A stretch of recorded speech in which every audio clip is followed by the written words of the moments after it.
വെറും 30 ഇഞ്ച് വീതിയും മുഴുവൻ ക്രൂഡ് ഓയിൽ കൊണ്ട് നിറഞ്ഞ ഒരു പൈപ്പിനുള്ളിൽ പുറം ലോകമറിയാതെ നിങ്ങൾ കുടുങ്ങിപ്പോകുന്ന ഒരു സിറ്റുവേഷൻ നിങ്ങൾക്ക് സങ്കല്പിക്കാൻ കഴിയുമോ?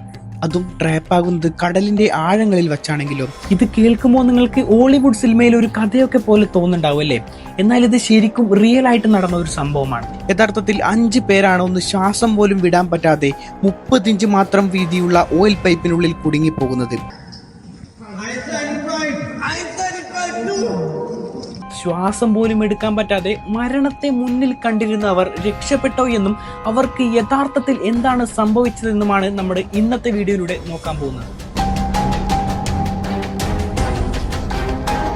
2022 ഫെബ്രുവരി 25 ഈ ഒരു സംഭവം നടക്കുന്നത്. പരിയ ഫ്യൂൽ ട്രേഡിംഗ് കമ്പനി എണ്ണ ഉൽപ്പാദിപ്പിക്കുന്ന ട്രിനാഡ് ആൻഡ് ടൊബാക്കോ എന്ന സ്ഥലത്തുള്ള ഗവൺമെന്റിന്റെ ഉടമസ്ഥതയിലുള്ള ഒരു കമ്പനിയാണ്.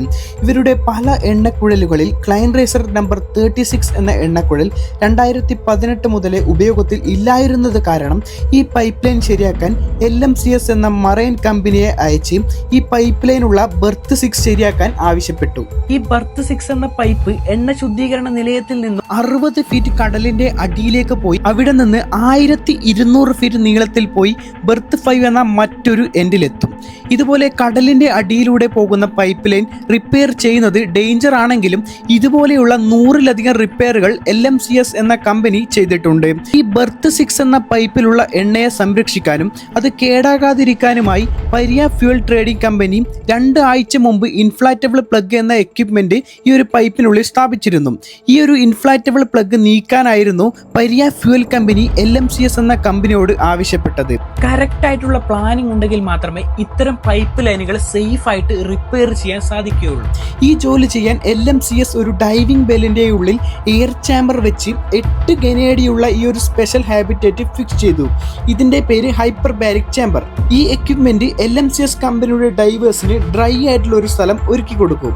അതായത് LMCS കമ്പനി ഒരു സ്ക്യൂബ് സ്ട്രക്ചർ ബർത്ത് 6ന്റെ മുകളിൽ വച്ചാലുടനെ ഇതിന്റെ ഉള്ളിലൂടെ ഹൈ പ്രഷറിൽ എയർ പമ്പ് ചെയ്യുന്നത് കാരണം ചേംബറിന്റെ ഉള്ളിലുള്ള വെള്ളം പുറത്തേക്ക് പോകും. ചേംബറിന്റെ ഉള്ളിലുള്ള മർദ്ദം കൂടുതലായത് കാരണം ഉള്ളിലേക്ക് വെള്ളം കയറ്റില്ല. ഒരു ഗ്ലാസ് എടുത്ത് വെള്ളത്തിൽ കമത്തി താഴേക്ക് കൊണ്ടുപോയാൽ എങ്ങനെ? അതുപോലെ ഈ ജോലി ചെയ്യാൻ ഫൈസൽ കുർബാൻ, കാസിം അലി ജൂനിയർ, ഋഷി നാഗസാർ, യൂസഫ് ഹെൻറി, ക്രിസ്റ്റഫർ ബൂദ്രാം ഈ ഒരു 5 എക്സ്പേർട്ട് ആയിട്ടുള്ള ഡൈവേഴ്സിനെ നിയോഗിച്ചു. അങ്ങനെ അവർ ചേംബറിന്റെ അകത്തേക്ക് പോയി. ഈ ഒരു പൈപ്പിന്റെ ഉള്ളിൽ വെച്ചിട്ടുള്ള ഇൻഫ്ലാറ്റബിൾ പ്ലഗ് അതിന്റെ മുകളിലുള്ള ഹൈ പ്രഷർ എയറിനെയും അതിന്റെ താഴെയുള്ള ലോ പ്രഷർ എയറിനെയും തടുത്ത് നിർത്തിയിട്ടുണ്ടാകും. ഇത് നോർമലായിട്ട് നടക്കുന്ന ഒരു കാര്യം തന്നെയാണ്. പക്ഷെ ഇതാണ് ഏറ്റവും വലിയ ഒരു അപകടത്തിന് ഇടയാക്കിയത്. 2:30 മണിയോടുകൂടി കാസിം അലി ജൂനിയർ റെഞ്ചെടുത്ത് ഒരു സഹപ്രവർത്തകന്റെ കയ്യിൽ കൊടുത്ത ശേഷം ഉടനെ അവർ പ്ലഗ് ഡിസ്കണക്ട് ചെയ്യാനുള്ള വാൾവ് ലൂസ് ചെയ്തു. ഇവർക്ക് യാതൊരുവിധ മുന്നറിയിപ്പും ആ സമയത്ത് കിട്ടിയിരുന്നില്ല. അവർ ആ പ്ലഗ് ഡിസ്കണക്ട് ചെയ്ത ഉടനെ 1600 ഫീറ്റ് നീളമുള്ള ഈ പൈപ്പിന്റെ ഉള്ളിലുള്ള എല്ലാ ലോ പ്രഷർ കാറ്റും ചേംബറിന്റെ ഉള്ളിലേക്കുള്ള ഹൈ പ്രഷർ കാറ്റും മിക്സായി. ചേംബറിന്റെ ഉള്ളിലുള്ള എയർ ഈ ഒരു കുഴലിന്റെ ഉള്ളിലേക്ക് പോകാൻ തുടങ്ങി. ഈ പ്രഷർ കാരണം പൈപ്പിന്റെ ഉള്ളിൽ ഒരു ചുഴിയുണ്ടായി. ഇത് കാരണം ചേംബറിന്റെ ഉള്ളിലുണ്ടായിരുന്ന കാറ്റ് വെള്ളം, മനുഷ്യർ, എക്യുപ്മെന്റ്സ് എല്ലാത്തിനെയും ആഴത്തിനുള്ള പൈപ്പിന്റെ ഉള്ളിലേക്ക് വലിച്ചെടുത്തു. അങ്ങനെ അതൊരു മരണക്കെണിയായി മാറി. നിമിഷ നേരം കൊണ്ടാണ് ഇതൊക്കെ സംഭവിച്ചത്. പക്ഷേ പൈപ്പിന്റെ താഴെ ഭാഗത്തായിട്ട് കുറച്ച് ബെൻഡ് ഉള്ളത് കാരണം അവർക്ക് ശ്വാസം എടുക്കാൻ സാധിച്ചിരുന്നു. ഈ വിഷ്വൽസ് ഈ ഒരു സംഭവം നടക്കുന്നതിന് തൊട്ടു മുമ്പ് ആ ഒരു കൂട്ടത്തിലുണ്ടായിരുന്ന ഒരാളുടെ ഗോപ്രോയിൽ റെക്കോർഡ് ആയതായിരുന്നു. പെട്ടെന്ന് വിഷ്വൽസ് കട്ടായി. പക്ഷേ അവരുടെ നിലവിളിയും പരസ്പരം പേരുകൾ വിളിച്ച് എല്ലാവരും ജീവനോടെ ഉണ്ടോ എന്ന് ചെക്ക് ചെയ്യുന്നതൊക്കെ നമ്മൾക്ക് കേൾക്കാൻ സാധിക്കും.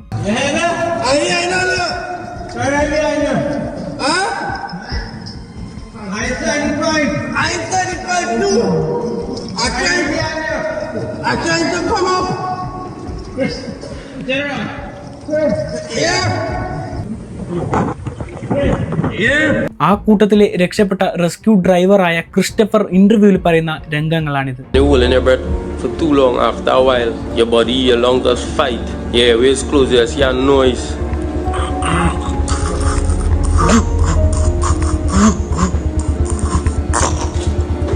Your body suffering to pull air. An unbelievable nightmare. Your eyes burning. Every time you try to open your eyes, it's burning. You're pitch black, you can't see nothing. Your throat burning. Your ears ringing. your body so. And at that point, I tell myself I was gonna end dead. അവർ പൈപ്പിനുള്ളിൽ നടത്തിയ സംസാരത്തിനൊടുവിൽ അവർ പതിയെ berth 6ലേക്ക് ഇഴഞ്ഞു നീങ്ങാമെന്ന തീരുമാനത്തിലെത്തി. മണിക്കൂർ നീണ്ട പരിശ്രമത്തിലും അവർക്ക് ഒരു inch പോലും നല്ല രീതിയിൽ മൂവ് ചെയ്യാൻ കഴിഞ്ഞിരുന്നില്ല. ശരീരത്തിലെ എല്ലുകൾ പൊട്ടിപ്പോയി. കണ്ണുകൾ വ്യക്തമായി തുറക്കാൻ പോലും കഴിയാതെ മൂക്കിലും ശരീരത്തിലുമൊക്കെ ക്രൂഡ് ഓയിൽ നിറഞ്ഞ് ചുറ്റും ഇരുട്ടും മാത്രം നിറഞ്ഞ ഓരോ സെക്കൻഡും അവർക്ക് നരകതുല്യമായിരുന്നു.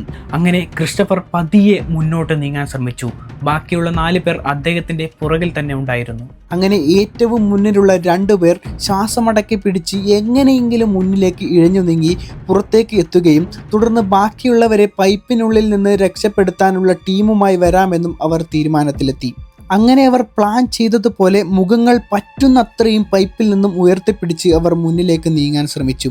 അങ്ങനെ കുറച്ച് മുന്നിലെത്തിയപ്പോൾ അവർക്ക് ചേംബറിൽ ഉണ്ടായിരുന്ന 2 സ്കൂബ ഓക്സിജന്റെ സിലിണ്ടർ ലഭിച്ചു.